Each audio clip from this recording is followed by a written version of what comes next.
네, 안녕하세요. 강남구청 인터넷 수능 방송 학과 선정 방법 그리고 수시, 정시 원서 접수 방법에 대해서 강의하게 된 진학 컨설팅 마윤희 대표 강예은입니다. 반갑습니다. 이제 지금 오늘은 학과를 어떻게 선정해야 되는지 그 방법이랑 학과를 선택하는 기준에 대해서 다룰 거예요. 보통 친구들한테 학과 선정 방법은 이렇게 하는 거야 라고 말해줘도 선생님 못 고르겠어요 라고 하는 친구들이 너무 많아요. 근데 당연해요, 여러분. 왜냐면 지금 진로를 선택하고 직업을 가진 어른들도 다 이게 맞나? 라는 고민을 한단 말이에요. 우리는 지금 가지도 않은 길을 먼저 고르는 거기 때문에 학과 선정이 너무 어려울 수밖에 없어요. 그래서 오늘은 학과 선정 방법, 그리고 어떤 기준에 따라서 결정을 하는 게 좋은지에 대해서 따져볼 거고요. 그리고 여러분들이 헷갈려하는 수시, 정시, 원서 접수 방법에 대해서 다루고 마무리하도록 하겠습니다. 먼저 학과 선정 방법에 대해서 다뤄볼게요. 학과 선정 방법. 학과 선정은요, 일단 한 4가지 정도 방법으로 진행이 되면 되는데, 이 4가지 방법을 토대로 내가 가고 싶은 학과를 몇 개인지 선택을 해보는 거예요. 처음에는 진로 심리 검사를 해보는 겁니다. 진로 심리 검사는 커리어넷도 있고 홀랜드도 있고 여러 개가 있는데요. 제가 커리어넷을 처음으로 1-1로 설정해 놓은 이유는 무료이기 때문이에요. 이게 별다른 비용이 들지 않고 그냥 중고등학생용 또는 대학생 일반용을 골라서 선택할 수 있는 부분이에요. 그래서 커리어넷이라는 홈페이지에 들어가요. 그래서 진로 심리검사라는 부분에 들어가면 중고등학생용 심리검사가 나와 있습니다. 그럼 여기에 보면은 이제 클릭을 해보면 뭐가 나오냐? 직업정성 검사, 진로 성숙도 검사, 흥미 검사, 그리고 가치관 검사가 나와 있어요. 이걸 다 해보면 물론 좋지만 그래도 선생님 귀찮아요 하는 친구들은 가치관 검사, 흥미 검사, 그리고 적성 검사 요 3가지는 꼭 해보는 거를 추천해요. 내가 이거를 보는데 한 2-30분밖에 안 걸려요. 2-30분밖에 안 걸리는데 이걸 보고 나면은 당신은 이런 유형이에요. 이런 유형은 이런 직업을 가지는 것이 좋습니다. 뭐 이런 식으로 해서 직업 그리고 학과가 같이 소개가 되어 있어서 이런 부분을 꼭 해보셨으면 좋겠습니다. 만약에 학교나 그런 데서는 이제 홀랜드 검사를 하거든요. 근데 센터에서도 요즘 학교 밖 청소년 지원센터나 뭐 친구랑 센터에서도 홀랜드 적성 검사를 필수로 하게 해주는 그런 센터들이 있어요. 그래서 거기서 홀랜드를 한다고 하면은 검사를 해보세요. 검사를 해보면 내가 RIASEC 중에 어떤 데에 더 해당하는지, 나의 육각형에서 어디에 더 해당하는지에 대해서 자세히 나와 있어요. 그래서 이러한 코드에 적합한 학과는 요런 데가 있습니다 라고 나온단 말이에요. 너무 많잖아요. 건축 디자인부터 환경학과까지 이렇게 너무 많은데 그 중에서 내가 그나마 조금 괜찮을 것 같고 너무 별로이지 않는 그런 학과들 있잖아요. 그런 데를 중심으로 건축 디자인, 국문학과 오케이, 그래픽 디자인 오케이, 문예 X 이런 식으로 해서 체크를 하는 거예요. 체크를 해서 그나마 내 마음에 드는 그런 학과들을 5개에서 10개 정도 남기는 겁니다.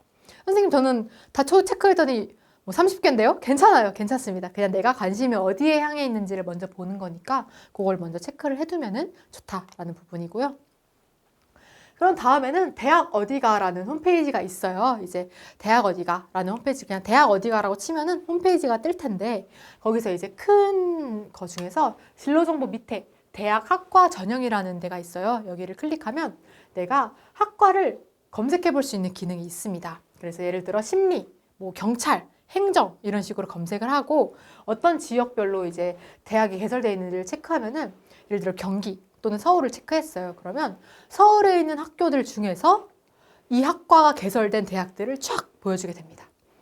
예를 들어 심리하고 서울 체크하면은 심리라는 게 개설된 학교들을 다 보여주는 거예요. 그래서 경찰 심리라든지 교육 심리라든지 범죄 심리라든지 이런 거 있죠. 이런 것들을 다양하게 심리라는 키워드가 들어갔다 싶으면은 싹 다 보여준다라고 보시면 되겠습니다.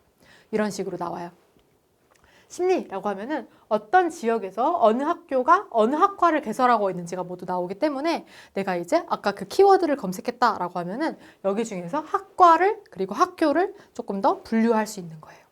우리가 1, 2, 3, 4단계를 스텝을 밟아나가는 과정은 하나를 고르기 위한 과정이라기보다는 그래도 아닌 것들을 좀 쳐내기 위한 과정이라고 보시면 돼요. 그래서 학과 중에서도 쳐내고 학교도 쳐내고 이런 식으로 구분을 할 수 있다라고 보시면 되겠습니다.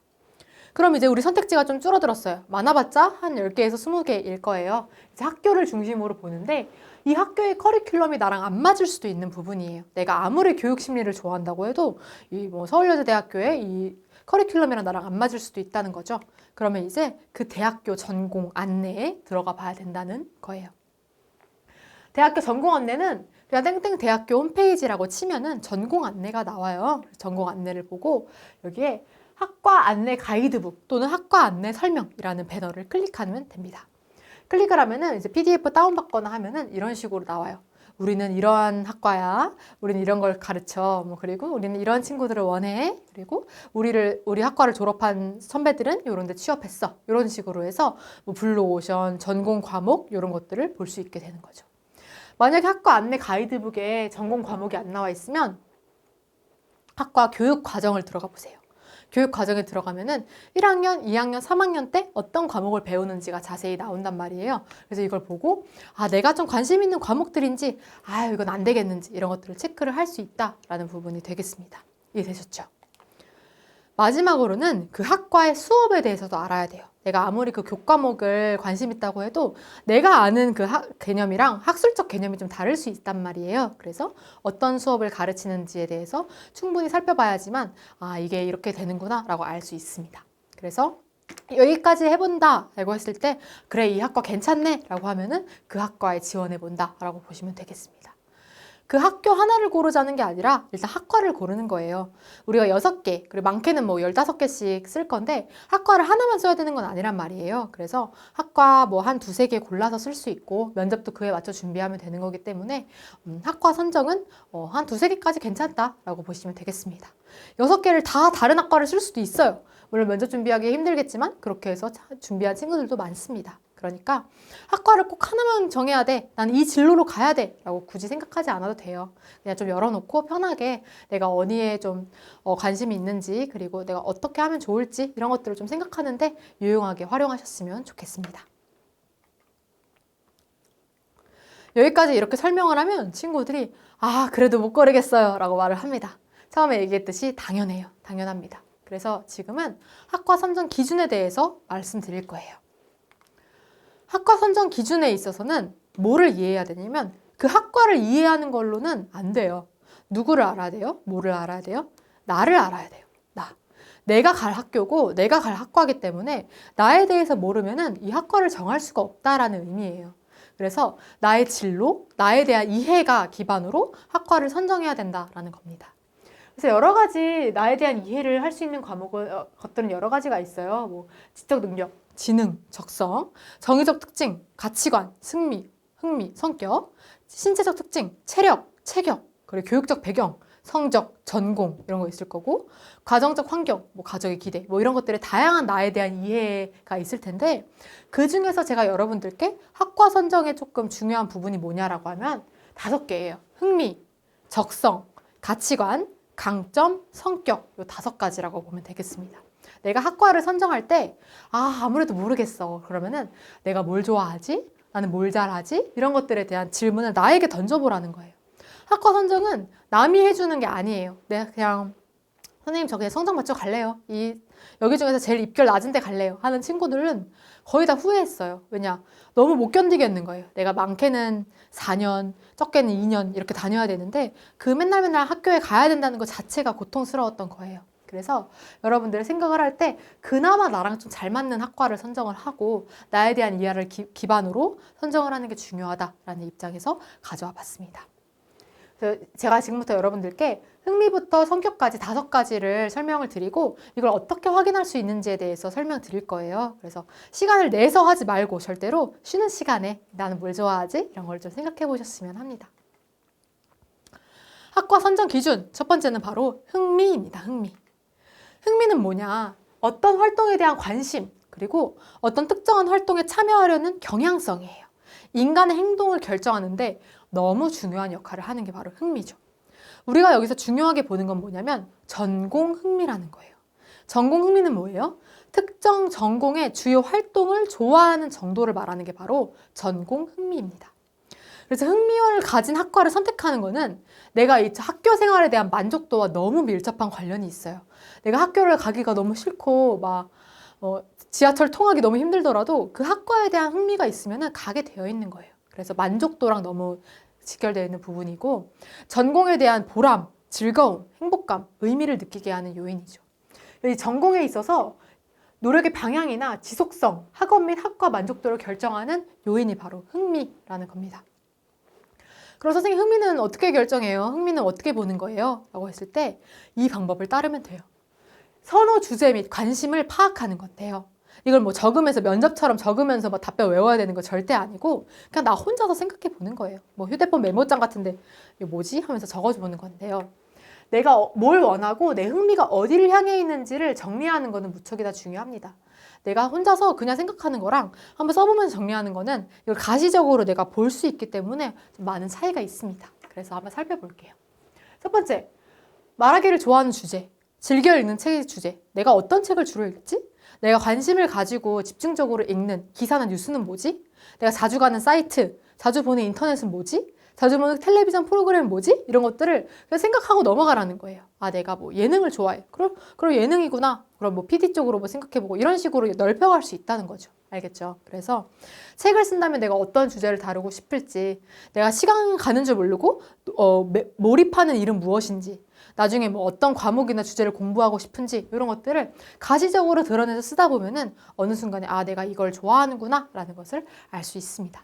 실제로 그냥 정했던 친구가 있는데 요걸 한번 해보라고 하니까 아, 선생님, 저는 사실 요거를 좋아하는 사람이었네요 라고 하면서 학과를 바꿔서 지금 그 학과에 진학한 친구도 있었어요. 그래서 내가 아직 학과를 잘 못 정하겠다 그러면은 먼저 내가 흥미가 어디에 해당하는지를 먼저 생각해 보고 그런 다음에 이거에 어울리는 학과를 찾아가는 것도 좋은 방법이 될 수 있습니다. 다음으로는 적성이에요. 적성은 뭐냐? 내가 개인에게 요구되는 특수한 능력 또는 잠재 능력이에요. 뭐에 있어서? 학과 및 학교 생활에 있어서 내가 과제나 역할을 수행해야 될 거 아니에요. 뭐 예를 들어 뭐 과대, 부과대도 있을 거고 나한테 주어진 과제도 있을 거고 그런데 그걸 내가 수행할 수 있는 나의 능력을 의미하는 거예요. 내가 전공에 대해 생각할 때 가장 중요한 건 뭐예요? 내 입시 결과? 내 성적? 그것보다도 더 중요한 건 뭐냐면 내가 뭐에 유능한지를 아는 거예요. 내가 잘하는 분야를 할 때 더 긍정적인 피드백을 받겠죠? 그럼 그 분야를 더욱 잘하게 되겠죠. 그렇기 때문에 선순환이 반복되려면 적성에 맞는 학과를 선택해야 돼요. 그래서 어떤 적성이 있냐? 학업 적성, 전공 적성, 뭐 기계 적성, 음악 적성 이런 게 있을 텐데 이 적성에 대해서 알아보기 위해서는 내가 어떤 경험에 있지를 알아봐야 돼요. 경험 중에서도 나의 성공 경험은 뭐지?에 대해서 알아봐야 된다는 겁니다. 내가 왜 했는지, 어떤 장애물이 있는지, 과정은 뭐고 내 성과는 뭔지에 대해서 정리해보는 건데 그냥 가벼운 것도 괜찮아요. 어떤 친구는 영상 만들기, 게임 시나리오 작성 이런 식으로 썼었어요. 그래서 아, 선생님 저는 미디어학과에 가야겠어요 라고 하는 친구도 있었거든요. 그래서 나의 성공 경험을 써보고 내가 어디에 조금 더 성공 경험이 밀집해 있는지를 확인하는 것은 중요한 방법이 된다라고 보시면 되겠습니다. 세 번째는 가치관이에요. 가치관. 내 가치관에 따라서 학과를 선택해야 된다는 그 기준이 된다는 거죠. 가치관이란 정의는 뭐냐? 사회적으로 공유된 바람직함에 대한 신념, 그리고 구체적인 행동이나 최종 상태가 다른 행동보다 더 바람직하다고 생각하는 신념이에요. 내 생각이죠, 사실은. 내 가치관은 내가 생각하는 신념이고 내가 생각하는 가치관이라고 보시면 돼요. 그래서 인간의 행동 양식과 사고방식을 유도해요, 얘가. 뭐가? 가치관이. 그래서 일상생활을 결정하고 학과 선택을 결정하고 내 진로를 결정하는 데도 중요한 준거로 작용하는 게 바로 가치관입니다. 그래서 내가 평생 추구하고자 하는 게 뭔지 그리고 내 궁극적 가치를 달성하기 위해서는 뭘 해야 되는지에 대해서 생각해 볼 수 있는 거죠. 그래서 만약에 내가 뭐 의미 있는 일을 하고 싶어. 그러면 뭐 의사를 선택할 수 있는 거고 뭐 이런 개념이에요. 쉽게 생각하면. 그래서 내가 어떤 거를 가치를 이게 여기는지에 대해서 따져볼 수 있는 부분이죠. 그러기 위해서는 삶의 중요 가치를 탐색을 해봐야 되는데요. 무엇이 나를 가장 신나게 하는지, 내 이상적인 하루는 뭔지, 뭐 하루 24시간이 있을 때 나는 뭐 어떻게 살면 좋겠는지, 내가 자주 듣는 칭찬은 뭐고, 내가 직면한 어려운 문제는 뭐고, 내 삶에서 줄어들긴 바라는 게 뭔지에 대해서 정리를 하는 과정이 필요하다는 거예요. 여러분들이 가장 중요하게 생각해야 되는 거는 나의 이상적인 하루, 내가 나중에 이 학과를 졸업해서 진로를 향해 나아가고 직업을 가졌을 때 어떻게 살아가고 싶은지에 따라서 조금 고민을 해볼 수 있다는 거예요. 내가 학과를 선정하는 데 있어서. 그리고 내 생활에 활력을 주는 거, 에너지를 채워주는 활동은 뭔지에 대해서도 생각을 해볼 수 있어야 되는 부분인 거죠. 다음으로는 강점이에요. 강점. 강점은 뭐야? 장점 아니야? 라고 생각할 수 있는데 강점은 재능과 노력의 결합이에요. 그게 바로 강점이라고 볼 수 있습니다. 재능뿐만이 아니라 재능에 더해서 노력을 하는 거죠. 그에 관련된 지식, 기술, 노력의 합이 바로 강점이라고 볼 수 있는 거죠. 내가 가지는 것들 중에서 내가 개인이 가지고 있는 사고, 감정, 행동과 관련된 거고 내가 이를 발휘할 때 편안한 거예요. 자연스럽고 에너지를 갖고 행복감을 느끼는 게 바로 강점입니다. 이건 너무 중요한 게 뭐냐면 자아 탐색, 목표 달성, 그리고 삶의 풍요와 너무 관련이 있는 부분이어서 내 강점을 가장 잘 발휘할 수 있는 부분에 가는 게 좋아요. 학과 선정에 있어서. 예를 들어 내가 뭐 사람들을 이끌고 설득하는데 조금 그게 있어. 아니면 나는 무언가를 좀 강점을 드높이는데 강점이 있어 라고 하면은 뭐 마케팅이나 경영이나 이런 걸 선택할 수 있겠죠. 그래서 내가 뭘 잘하는지를 선택하는 것은 너무 학과 선정의 중요한 기준이 되겠다라는 부분이 되겠습니다. 강점은 뭐 5가지만 있고 그런 게 아니에요. 정말 무궁무진하기 때문에 내가 이를 발휘할 수 있는 학과를 선정해야 합니다.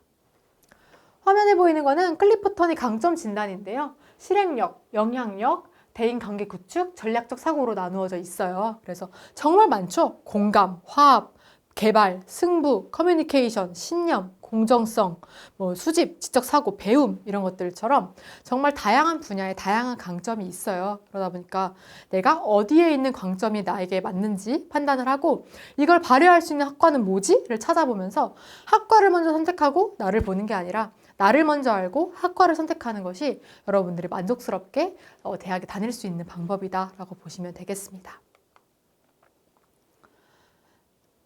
마지막으로는 성격이에요.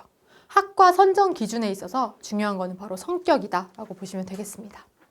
성격은 뭐예요? 아, 너 성격 좋다 이런 거 아니에요. 그래서 개인이 적응하며 살아가는 과정에 있어서 지속적이고 일관되게 나타나는 사고, 정서를 포함하는 유형이라는 뜻이에요. 그래서 핵심적인 성격이 있고 주변적인 성격이 있는데요. 핵심적은 내가 선천적으로 타고나는 내 성격인 거예요. 내가 개인이 갖고 있는 것 중에서 내가 옛날부터 나는 기억나지도 않을 때부터 난 이랬다라는 게 있잖아요. 그게 바로 핵심적 성격이고요. 주변적 성격은 후천적으로 습득되는 거예요. 부모님의 영향을 받아서, 친구의 영향을 받아서, 조부모님의 영향을 받아서 이렇게 습득되는 게 바로 주변적 성격입니다. 이 성격 검사에 있어서 가장 유명한 검사는 바로 MBTI 검사인데요. MBTI 검사는 엄청 유명하죠, 지금도. 이게 원래는 정말 예전부터 성격 검사에 있어서 많이 활용되고 있던 거였는데 이게 좀 일반화되고 좀 쉽게 풀어지면서 좀 사람들이 많이 알게 되었어요. 이 성격 검사를 하면은 자신 내적 동기, 심리 질서를 이해하고 개인차의 다양성을 수용할 수 있기 때문에 내 성격을 고려해서 학과를 선정할 수 있는 거죠. 내가 내향형이고 내가 계속 현실적인 사람인데 계속 상상하라고 하고 뭔가를 만들어내야 된다고 하면 조금 힘들겠죠. 그리고 내가 계속 조직적으로 뭔가를 계획적으로 하지 못하는데 계속 실험하라 그러고 계속 보고서 써내라 그러고 계속 과제를 주면은 나는 너무 학교 생활이 힘들 거예요. 그래서 내 성격을 고려를 해서 이 학과를 선정한다면 내가 대학 생활에 있어서 만족도가 더 많이 높아지고 스트레스가 많이 감소할 거다라는 부분이 될 것 같아요. 그래서 이렇게 MBTI가 여러 가지 유형이 있는데 MBTI를 해봐라 이렇게 보다는 이 MBTI를 고려해서 내 성격을 고려해서 학과의 특성 및 커리큘럼을 이제 반영해서 내가 어떤 학과에 가면 좋을지를 생각해봐라 라는 의미가 될 것 같습니다. 그래서 이렇게 흥미부터 적성, 가치관, 강점, 성격까지 5개의 기준을 봤는데요. 이걸 다 고려하면 물론 좋겠지만 여러분들이 좀 감이 잡히는 거 중심으로만 고려해도 충분해요. 나는 성격이다, 나는 강점이다, 나는 흥미다 라고 생각했으면은 그 부분에 대해서 오늘 제가 설명드린 다양한 요소를 검사를 해보고 나는 이 방향으로 가는 게 좋겠구나 라고 생각을 하는데 조금이라도 도움이 됐으면 좋겠습니다. 그래서 제일 중요한 것보다 내 진로랑 나를 이해하고 학과를 선정하는 것이 제일 중요하다라고 보시면 되겠습니다.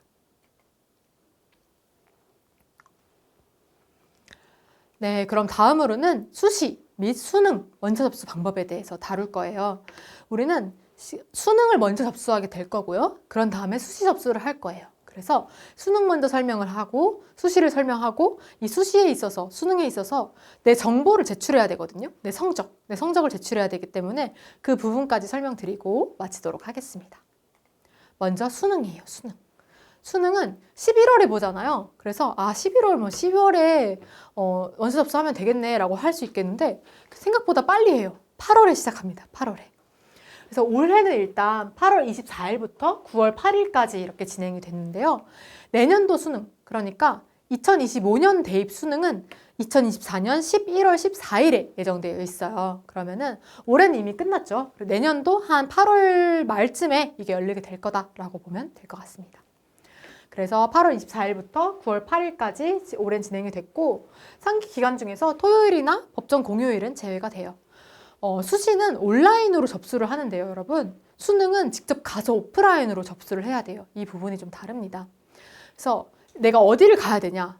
내 주민등록상 주소지, 관할, 시험지구교육지원청에 가는 거예요. 내가 만약에 땡땡시 땡땡구에 소속되어 있다. 그러면 그 구의 교육지원청에 가는 거죠. 알겠죠? 그래서 내가 직접 가서 해야 되기 때문에 시간을 좀 내야 된다라고 보면 될 것 같고요. 9월 8일, 맨 마지막 날 이 5시까지 입시란 응시자까지 접수를 할 수 있어요. 5시 1분에 도착해. 그러면은 올해는 수능을 못 본다라고 보시면 돼요. 그래서 8일, 7일쯤에, 그러니까 맨 마지막 날쯤에는 좀 친구들이 많이 몰려요. 그래서 최대한 그 전쯤에 가서 접수를 하는 게 좋고요. 응시 접수 기간 동안에 그 변경은 가능해요. 근데 응시 원서 작성, 변경 기간에 연장은 불허합니다. 내가 그 전에 가서 좀 선생님 저 사회문화 보려고 했는데 뭐 한국지를 봐야겠어요. 이건 돼요. 근데 그 이후에 가서 저 한국지를 바꿔주세요 하면 안 된다는 거예요. 아시겠죠? 시험 지구교육지원청 보면은 뭐 동부, 서부, 중부, 남부 다 나눠져 있어요. 서울만 갖고 왔는데 뭐 동대문부터 성북까지 이 교육청 지원청에 가져가면 됩니다. 요거는 캡처해두고 나중에 보면 좋을 것 같아요. 그럼 우리는 도대체 무엇을 준비해야 하느냐? 공통 제출 서류에 있어서 준비해야 되는 서류가 있어요. 첫 번째는 응시원서예요. 응시원서는 어딘가에서 뽑아가는 게 아니라 그냥 원서 접수처에 다 있습니다. 다 있고요. 여권용 규격 사진이 있어야 돼요. 가로 3.5, 세로 4.5 두 개 있어야 돼요. 응시원서에 붙여야 되기 때문이에요. 이 여권용 규격 사진 요즘 AI 프로필이나 이런 거 가져가는 친구들도 있는데 절대 안 돼요. 절대 안 되고 여권용에 가능한 그 규격 사진을 가져가는 것이 너무 중요합니다. 그리고 수능을 신청하려면 돈을 내야 돼요. 내가 과목을 신청하는 거에 따라서 돈을 내야 되기 때문에 응시 수수료를 납부할 수 있는 그걸 가져가야 됩니다. 그래서 현금 납부해야 돼요. 교육지원청에서는. 카드로 긁을 수가 없단 말이에요. 그래서 내가 보려고 하는 과목 수만큼 현금을 가져가면 돼요.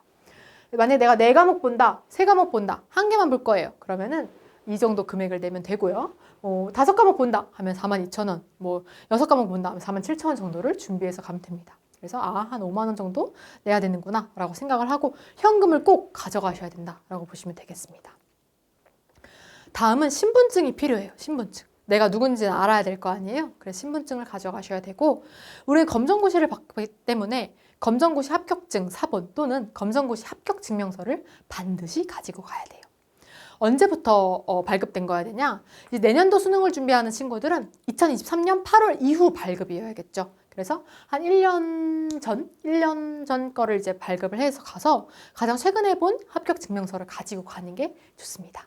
그래서 내가 검정고시 합격 증명서, 신분증, 사진, 그리고 돈, 그리고 응시 원서를 가지고 가면 된다라고 보시면 되겠습니다. 신분증 규정이 조금 까다로울 수 있는데요. 물론 주민등록증 가져가면 제일 좋아요. 그런데 유효 기간 내 청소년증도 가능합니다. 우리는 청소년증을 가지고 다니고 있잖아요, 지금. 그래서 청소년증을 가지고 가되 유효기간이 끝났어. 그러면 못 가지고 다니고 민증을 가지고 가야 되고요. 내가 청소년증을 활용할 수 있는 나이다 라고 하면은 청소년증까지 신분증에 해당된다라고 보시면 되겠습니다. 아니면 여권 가지고 가도 되고 다 다양합니다. 친구들이 가장 많이 물어보는 게 바로 사진 규격이에요. 사진 규격은 원서 접수 시작일부터 최근 6개월 이내에 찍은 사진만 가능해요. 6점 몇 개월 이내면 안 되나요? 그렇진 않아요. 그런데 나를 그래도 확실히 알아볼 수 있는 사진이어야 돼요. 우리가 수시는 몰라도 수능은 대리시험이나 이런 것들이 발생할 수 있는 요소이기 때문에 굉장히 엄격하게 수능 시험장에서 관리를 합니다. 그래서 최대한 나를 식별할 수 있는 그런 사진을 내야 돼요. 만약에 나를 알아볼 수 없다라고 하면은 그 면접 수능을 딱 보러 갔을 때 그 교문에서 조금 그 교실에서 조금 맞나요? 이런 식으로 물어볼 수 있어요. 안 그래도 초조하고 지금 시험 봐야 되는데 그럼 안 되겠죠? 그래서 반드시 나를 알아볼 수 있는 여권용 규격 사진을 가지고 와야 되고요. 머리카락 안경테 눈으로 뭐 눈을 가리거나 모자를 쓰면 안 되고 그런 것들은 다 알고 계실 거라고 생각을 해요. 이 사진이 어디에 들어가냐고 하면은 내 수험표에 이렇게 부착되게 되어 있어요. 응시원서의 한 부, 수험표의 한 부 이렇게 부착되니까 꼭 이거를 잘 가지고 가야 된다라고 보시면 되겠습니다. 근데 여러분 만약에 내가 기초생활수급자, 차상위 계층, 한부모 가족 보호 대상자다라고 하면은 시험 편의 제공 대상자로 분류가 됩니다. 그러면은 응시서 수수료를 내지 않아도 돼요. 그래서 시험 편의 제공 대상자의 경우에는 해당 서류를 제출하고 응시 수수료를 납부하지 않아도 돼요. 그래서 해당 증명서는 접수 시작일부터 1개월 이내, 만약에 2024년에 시작된다고 하면은 2024년 8월 며칠 이후에 대해서 유효하다라고 보시면 되겠죠. 그래서 국민기초생활수급자부터 한부모가족 대상자 같은 경우에는 이런 다양한 제출 서류가 있고 각각의 내가 확인할 수 있는 서류를 뽑아가지고 가면은 거기서 인정을 해준다라고 보시면 되겠습니다. 수능 원서 접수에 있어서 중요한 거는 검정고시 합격자들은 반드시 증빙 서류를 제출해야 된다는 거예요. 그냥 신분증만 가져가면 안 돼요. 반드시 합격증명서 또는 성적증명서를 가져가야지만 고졸 학력이 있구나라는 걸 확인이 되고 넘어갈 수 있기 때문이에요. 그래서 응시 원서를 변경하고자 한다. 선생님 저는 수학을 안 보기로 결심했어요. 이렇게 하면은 서류를 구비해가지고 내가 원서 접수를 시행한 장소에 꼭 방문을 해야 된다라고 보시면 되겠습니다. 그래서 응시 원서 접수는 내가 직접 하는 게 원칙이고요. 만약에 대리로 제출할 경우에는 가족관계 증명서 같은 걸 제출하고 응시자와의 관계를 증명한 다음에 어머니, 아버님, 선생님께서 해주시면 된다라고 보시면 되겠습니다. 네, 이렇게 9월 8일 정도까지 해서 수능 원서 접수가 끝났어요. 그럼 우리는 뭘 해야 돼요? 바로 수시 원서 접수를 해야 됩니다. 아주 9월은 바쁜 달이에요. 왜냐면 이것도 해야 돼, 저것도 해야 돼 해서 너무 힘든 달이기 때문이에요. 그래서 지금부터는 수시 원서 접수 방법에 대해서 알려드릴 거예요. 수시 원서 접수 방법은 한 5일 정도 진행이 됩니다. 5일. 올해는 9월 11일부터 15일까지 5일 정도 진행이 됐고요. 내년에는 2024년 9월 9일부터 13일까지 이렇게 진행이 될 거예요. 여기 3일 이상이라고 써 있는 건 무슨 말이냐? 어떤 대학은 9월 9일부터 11일까지, 어떤 대학은 9월 10일부터 13일까지 이렇게 각 대학마다 다르게 원서 접수를 하는 기간을 열어놓는다라는 의미가 될 거예요. 서울대나 이런 데 같은 경우에는 올해 9월 13일에 끝나버리기도 했어요. 그래서 내가 만약에 신청하고 싶은 학교가 언제부터 언제까지인지를 반드시 확인을 하고 원서 접수를 해야겠다라고 마음을 먹으면 된다라고 보시면 되겠습니다. 그래서 뭘 검색해야 되냐? 우리는 어떤 교육지원청에 가서 접수하는 게 아니에요. 수시는 집에서 온라인으로 하는 겁니다. 진학 어플라이 또는 UA 어플라이라는 사이트를 검색하면 돼요. 우리나라의 수시 원서 접수 사이트는 두 가지예요. 진학사 어플라이, UA 어플라이. 이 두 가지를 옛날에는 따로따로 분리를 했는데 이 각각의 사이트마다 지원할 수 있는 대학들이 달라요. 진학사에는 이러이런 대학, UA에는 이러이런 대학이 있기 때문에 각각의 따로따로 접수를 해야 됩니다. 그런데 이게 너무 불편한 거예요. 그래서 몇 년 전부터는 통합회원가입을 할 수 있도록 되어 있습니다. 통합회원가입. 그래서 진학 어플라이랑 UA 어플라이를 동시에 지원할 수 있도록 통합회원가입을 할 수 있으니까 이렇게 통합회원가입을 해놓으면 됩니다. 그래서 원서 접수 사이트에 접속을 하는데 저는 9월 9일에 우리 이제 열릴 거죠. 그러면 9월 8일까지 회원가입까지 해놓는 거를 추천합니다. 왜냐면 회원가입 그것부터 하려고 그러면 너무 정신없고 막 인증해야 되고 그런단 말이에요. 그래서 일요일 밤에 이제 숙연한 마음으로 나 내일 원서 접수한다라고 생각하고 9월 9일에 열리기 전에 9월 8일 밤에 통합 회원가입까지는 꼭 해두고 어떤 식으로 하면 되는지 대충 감을 잡아보는 것은 좋습니다. 그래야지만 당황하지 않고 접수할 수 있기 때문이에요. 그래서 회원가입 먼저 하고요. 여기 배너 보면은 공통 원서 작성이 있어요. 공통 원서 작성. 여기를 클릭하세요. 공통 원서는 뭐냐면 나의 인적 상황, 뭐 주민등록번호, 국적, 주소 이런 것들을 적을 수 있는 원서 작성 칸이에요. 여기 제일 중요한 건 뭐냐면 공통 원서 비밀번호라는 게 있거든요. 이거는 뭐냐면 나만 여기 들어갈 수 있도록 비밀번호를 쳐서 들어가는 거예요. 다른 사람들은 못 들어간다라는 의미가 될 건데 친구들이 이걸 너무 긴장한 나머지 많이 까먹어요. 이 비밀번호를 까먹으면은 아무도 들어갈 수 없는 거예요. 그러다 보니까 내가 잘 아는, 내가 잘 기억할 수 있는 그런 비밀번호를 여기다가 이제 입력을 하고 넘어가는 것이 좋다라고 보시면 되겠습니다. 그래서 지원자 정보를 다 입력합니다. 이름, 외국인 등록번호면 외국인 등록번호, 국적, 주소, 이메일, 휴대전화, 추가 전화번호를 입력하는데 여기 추가 번호가 중요한 거는 여기 등록된 추가 전화번호로 추가 합격 전화가 와요. 추가 합격 전화는 뭐냐? 이제 12월 말 정도에 그 최초합이 되지 않고 예비 번호가 막 돌잖아요. 그러면은 추가 합격입니다 라고 전화가 오거든요. 전화를 못 받으면 불합격이에요. 전화를 받을 수 있어야 돼요.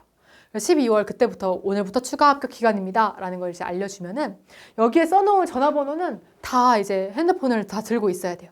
이제 휴대전화에 전화했는데 전화 안 받아. 그럼 추가 전화번호 1, 2, 3, 4 이렇게 전화하고 4까지 안 받으면 넘어간단 말이에요. 그러다 보니까 여러분들은 여러분 식구들 모두 다 적어두시고 가장 전화를 잘 받을 수 있는 선생님, 뭐 친구 해서 다 적어두고 가장 전화를 잘 받을 수 있도록 이 추가 전화번호를 꼭 신경 쓰는 게 좋습니다. 아시겠죠? 그래서 자신의 번호만 쓰지 말고 꼭 추가 전화번호를 쓸 수 있도록 해주시면 좋을 것 같습니다.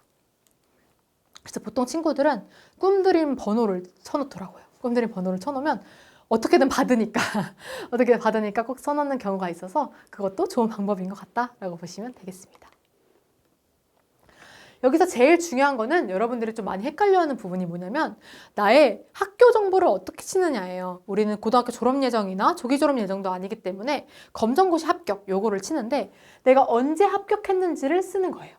여기 제일 중요한 거는요, 여러분. 내가 1회도 합격하고 2회도 합격해. 그러면은 내가 내고 싶은 성적 증명서에 나와 있는 합격 일자를 쓰는 거예요.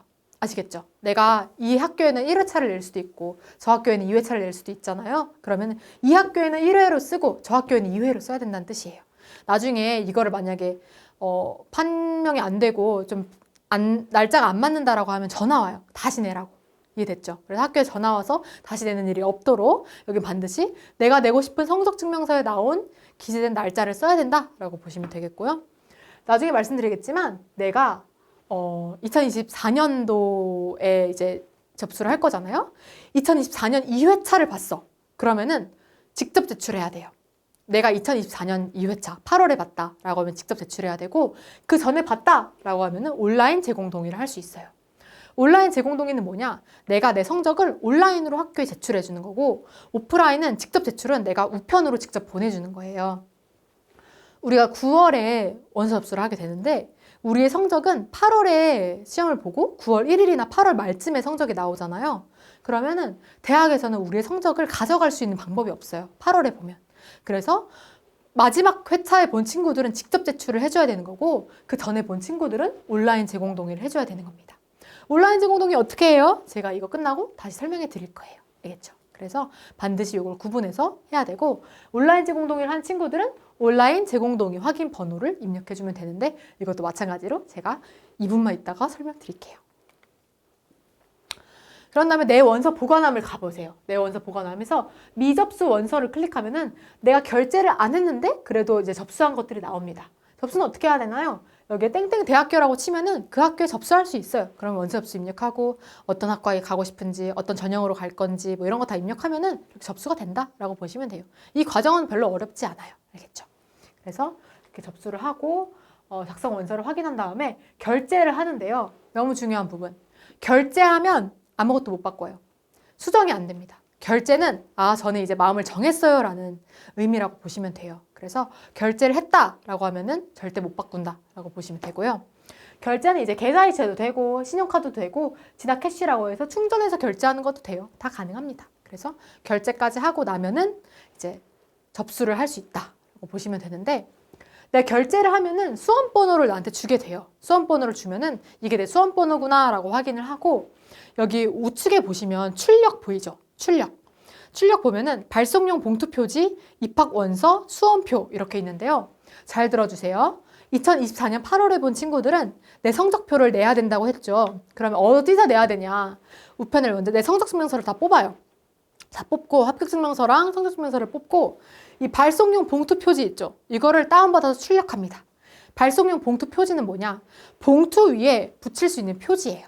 표지를 붙이는 건데 여기 뭐가 나와 있냐면 내 수험번호랑 그리고 그 입학처 주소가 나와 있어요. 내가 이제 이 봉투를 보내줄 수 있는 입학처 주소가 나와 있어요. 그래서 그냥 나는 봉투에다가 그 표지를 붙이고 내 입학 원서, 합격 증명서, 성적 증명서를 넣어가지고 밀봉해서 우편을 보내주면 되는 거예요. 거기까지가 여러분의 원서 접수예요. 아시겠죠? 그래서 보통 내가 선생님 저는 2024년 8월에만 봤어요 라고 하는 친구들은 화면에 보이는 것처럼 6개의 봉투 표지를 붙여가지고 시간 내에 퀵으로 보내든 등기로 보내든 해서 보내줘야 된다라는 겁니다. 그래서 여러분들께 말해주고 싶은 거는 내가 만약에 8월에만 봤다라고 하면은 요 서류를 보내는 시간까지 포함해야 되니까 적어도 한 원서 접수 끝나기 한 2일 전에 원서 접수를 하면은 좋다라는 겁니다. 그리고 팁을 드리면요, 여러분, 빨리 접수하면 면접이 빨라요. 오전조로 배정되는 경우가 있고요. 늦게 접수하면 면접이 느려요. 그래서 만약에 여러분들이 접수하는 학교들이 면접 날짜가 같을 수도 있단 말이에요. 그럼 그걸 확인하고 A 학교는 빨리 하고요. B 학교는 가장 마지막에 하세요. 그래야지만 오전과 오후로 나눠서 면접을 갈 수가 있습니다. 이거는 너무 중요한 부분이니까 그 중에 하나를 포기하게 되면 너무 아깝잖아요. 차라리 다른 대학 넣지. 그쵸? 그래서 요거를 좀 잘 나눠서 넣을 수 있도록 해야 된다라고 보시면 되겠습니다. 네, 그러면 이제 대입 전형 자료 온라인 동의 신청 방법에 대해서 가볼 텐데요. 이거 뭐예요, 선생님? 이거 그냥 아까 말했던 온라인 제공 동의예요. 여기 있죠? 여기 온라인 제공 동의. 여기 하는 방법이에요. 그래서 어떤 친구들이 이걸 들어야 되냐? 2024년 8월에 본 친구들은 안 들어도 돼요. 2024년 4월 또는 2023년 8월, 4월 이때 본 친구들은 온라인 제공 동의를 해야 된다라고 보시면 되겠습니다. 대입 전형 자료란 뭐냐? 이름만 뭔가 좀 어렵지? 그냥 내 합격 증명서랑 성적 증명서를 일컫는 말이에요. 내가 온라인 제공에 동의를 했어. 그래야지만 지원 대학에 제공되는 거고요. 온라인 제공에 동의하지 않아요. 그러면은 방문하거나 우편을 통해서 직접 대입 전형 자료를 제출해야 됩니다. 수시의 경우에 맨 마지막 회차는 온라인 제공되지 않아요. 그러다 보니까 내가 2024년에 2회차 봤다 하면은 우편으로 가서 방금처럼 내줘야 된다라고 보시면 될 것 같아요. 그리고 선생님 저는 4월에 봤어요. 작년 8월에 봤어요 하는 친구들은 나이스에 들어갑니다. 나이스 대국민 서비스에 들어가서 내가 소속된 그런 지역에 있는데 들어가면 됩니다. 들어가서요. 홈페이지 하단에 검정고시 바로가기라는 메뉴가 있어요. 여기를 클릭하면 돼요. 클릭하면은 내가 어디서 합격했는지에 따라서 달라요. 그래서 내가 서울에서 합격했다. 그럼 서울시 교육청, 부산에서 합격했다. 그럼 부산시 교육청을 클릭합니다. 여기서 잘 봐야 되는 게 검정고시 온라인 접수가 아니라요, 여러분. 대입 전형 자료 여기를 클릭해야 돼요. 클릭하면은 자료 확인 및 신청 이 가운데 배너를 클릭할 수 있는 칸이 나옵니다. 여기서 내 성명이랑 주민등록번호를 이제 입력하고 들어가면은 제일 중요한 인증서 로그인이 떠요. 인증서 로그인. 인증서 로그인은 반드시 공동 인증서로 로그인을 해야 됩니다. 그래서 여러분들은 그 수시 접수를 하기 전에 반드시 은행에 가가지고 공동인증서를 만들어 놔야 돼요. 알겠죠? 할 게 많죠. 그래서 공동인증서를 만들어 놓고 수시 접수를 할 수 있도록 해야 된다라고 보시면 될 것 같습니다. 그래서 공동인증서로 로그인을 해야 됩니다. 내가 여러 번 시험을 봤으면 여러 개의 합격증 번호가 있을 텐데 내가 A 학교에 이 성적을 내고 싶어. 내가 A 학교에 2022년도에 본 이걸 내고 싶다라고 하면은 이 합격증 번호를 클릭하는 거예요. 클릭한 다음에 내가 내고 싶은 대학을 쳐서 내버리면 돼요. 근데 여기서 좀 중요한 부분은 뭐냐면 내가 여러 번 봤어. 여러 번 봐서 여러 개의 합격 증명이 있는 거예요. 그러면은 내가 내고 싶은 회차를 그냥 이 대학은 A 대학은 1번, B 대학은 2번 이렇게 클릭해서 내면 된다라고 보시면 되겠고요. 내가 만약에 이사를 갔어. 내가 경기도에 살다가 서울에 왔어. 그러면은 서울에서 한번 보고 경기도에서 한번 봤을 거 아니에요. 그러면 그 두 가지를 동시에 낼 수 없다라는 거예요. 그 중에 하나만 선택해야 돼요.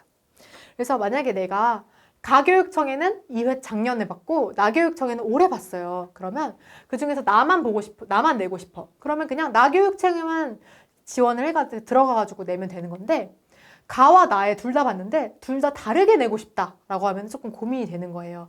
그러면 내가 내고 싶은 학교는 일단 가교육청에서 내고 싶다라고 하면 가교육청으로 들어가서 뭐 2회차를 내고, 그리고 다른 학교에 나교육청 걸 낼 거다라고 하면은 나교육청 거 들어가서 내가 본 거를 내면 되는 거예요. 조금 복잡한데 정리하면은 내가 내고 싶은 학교에 내가 내고 싶은 성적을 좀 약간 맞게 매칭해 준다라는 개념으로 보면 돼요. 그래서 내가 1회차를 봤는데 국영수를 잘 봤어. 근데 이 학교는 국영수의 가중치를 봐. 그래서 여긴 내가 좀 더 성적이 좋아. 그러면 이 성적을 당연히 내야겠죠. 그러면 이 학교는 요걸 내준다. 내가 다른 걸 봤는데 한 번 더 봤는데 평균이 좋아. 근데 이 학교는 평균을 봐요. 그러면은 당연히 이 성적을 내야겠죠. 그래서 평균을 보는 대학은 2회차 성적을 낸다. 이런 식으로 판단하면 된다라는 의미가 되겠습니다. 그런 다음에 이제 합격 증명서랑 성적 증명서를 이제 눌러요. 그래서 동의 신청 누르면은 여기 제일 중요한 제공 동의 확인 번호가 떠요. 내가 제공을 했어. 그러면은 당신 제공했죠? 라고 해서 확인 번호가 뜹니다. 이건 너무 중요한 게 뭐냐면 제가 처음에 원서 접수할 때 말씀드렸죠? 여기에 쓸 때 온라인 제공 동의 확인 번호 있죠? 여기에 쓰는 게 바로 맨 마지막 우측에 있는 제공 동의 확인 번호라는 거예요. 그래서 이거는 복사 붙여넣기가 안 돼요, 여러분. K2024 뭐시기 이렇게 써 있을 텐데 복사 붙여넣기가 안 되기 때문에 이거는 내가 잘 정리를 해두고 그대로 옮겨서 써야 된다라고 보시면 되겠습니다. 그래서 내가 A 대학에는 이 번호, B 대학에는 저 번호 이렇게 낼 수 있으니까 각각 대학마다 절대로 헷갈리지 말고 잘 정리해서 원서 작성을 해야 된다라고 보시면 되겠습니다. 그래서 수신대학 현황 메뉴에서 대입 전형자료 수신대학 현황을 확인하고 요거를 내면 되고, 내가 만약에 잘 갔어요. 요 서류가, 요 정보가. 그러면은 잘 갔어요 라고 해서 진행 상태 완료 이런 식으로 써요. 그러면은 아, 내 정보가 잘 갔구나 라고 보시면 되겠습니다. 한 가지 팁을 드리면요, 여러분. 보통 학교에서 성적증명서랑 합격증명서를 낼 거잖아요. 우리가 우편으로. 그럴 때 원서 접수 이후에 뽑은 거를 내라고 하는 학교가 많아요.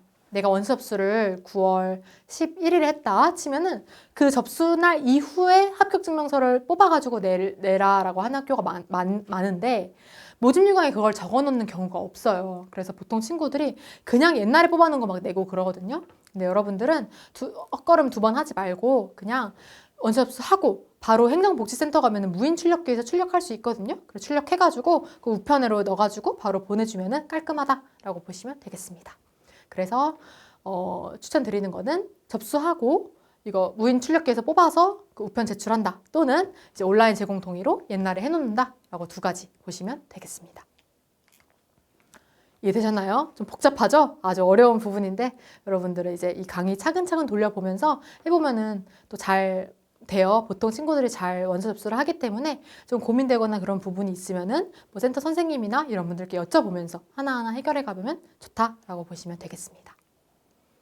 그럼 이제 마지막으로 우리에게 어떤 일정이 남아있는지에 대해서 참고하고 이제 오늘 강의 마치도록 하겠습니다. 오늘은 이제 9월이랑 10월 이 사이인데요. 9월이랑 10월 사이에 원서 접수를 다 끝냈다는 가정하에 무엇을 해야 되냐? 바로 10월 모의고사를 볼 수 있고요. 10월 중순부터 면접이 시작됩니다. 전문대 같은 경우에는 10월 초부터 시작돼요. 그래서 10월 초에 면접이랑 논술 전형 시작되니까 그걸 잘 보고 수능 준비를 마무리하면 되고요. 11월에 대학 수학 능력 시험이 있습니다. 그리고 전문대 같은 경우에는 9월에 한번 모집하고 11월에 한번 더 모집해요. 그래서 내가 만약에 전문대 떨어졌어. 그러면 11월에 한번 더 지원할 수 있다라는 걸 참고해 두셔야 되고요. 12월부터 1월에는 이제 수시 합격자 발표가 납니다. 언제부터? 12월 15일까지는 다 나게 되어 있어요. 그래서 뭐 한 10월, 11월에 나는 학교도 많아요. 합격자 발표. 그래서 어쨌든 내가 합격자 발표가 언젠지에 대해서 잘 따져보고 내가 합격했구나 라고 보시면 되겠고요. 1월부터는 정시 모집 업수가 시작됩니다. 내가 정시 수능 원서랑 좀 다른 거죠. 내가 수능 점수를 받아서 정시 어떤 학교에 지원할 건지를 접수하는 게 바로 1월 초에 진행이 되게 됩니다. 그리고 2월에 합격자 발표가 날 거예요. 2월에 정시 모집 합격자 발표하고 등록하고 우리 3월에 새내기가 되는 거죠. 알겠죠? 그래서 새내기가 되는 친구들은 2024학번이 되는 거고요. 만약에 내년도 정시와 내년도 수시를 준비한다 하는 친구들은 4월부터 다시 시작하는 거예요. 4월에 이제 검정고시 보고 6월 평가원 모의고사 신청하고 그리고 6월에 검정고시 이제 2회차 거 신청하고 6월 평가원 모의고사도 보고 이런 식으로 신청하면 되고 이제 8월까지 준비한 다음에 9월에 다시 원서 접수를 한다라고 보시면 되겠습니다. 그래서 사이클이 4월에 시험 보고 8월에 시험 보고 검정고시 2번 보죠. 그리고 8월부터 수능 원서 접수 시작되고요. 9월에 수시 원서 접수 시작되고요. 10월부터 11월까지는 면접이나 논술 보고요. 12월에 발표 나고 정시는 1월부터 모집해서 2월에 발표 난다. 이렇게까지 생각해두면 됩니다. 그래서 내년을 준비하는 친구들은 내후년 2월까지도 이걸 해야 될 수도 있다. 정시 보는 친구들은 이렇게 생각하시고 좀 긴 레이스다라고 생각해 주시면 좋을 것 같아요. 이게 수시랑 정시가 그 기간이 좀 짧고 모집 기간이 좀 짧다고 해서 9월에 하면 되겠지, 11월에 하면 되겠지라고 생각을 하면 친구들이 있는데 사실 정시도 그렇고 수시도 그렇고 좀 장기적인 레이스예요. 수시는 이제 활동을 해서 서류를 채워야 되고 면접도 준비해야 되고 하기 때문에 시간이 걸리는 거고 정시는 당연히 시간이 많이 걸리죠. 기초부터 차근차근 쌓아서 킬러 문항이나 뭐 이런 것도 다 준비를 해야 된다라고 생각하는 친구들이 많으니까 그래서 여러분들이 지금 이 영상을 보시는 분들께서는 내가 나중에 시작하면 안 되겠구나. 지금부터 내가 뭘 해야 되는지 차근차근 알아봐야겠구나 라고 생각을 하고 준비를 해주셨으면 좋겠어서 이 영상을 준비했고요. 원서 접수 방법이나 학과 선정 방법은 여러분들께 너무 중요한 부분이에요. 그래서 오늘 강의 토대로 잘 참고해서 만족스러운 학과 생활 했으면 좋겠습니다. 이상으로 강의 마치도록 하겠고요. 저는 진학 컨설팅 마유니 대표 강예은이었습니다. 감사합니다.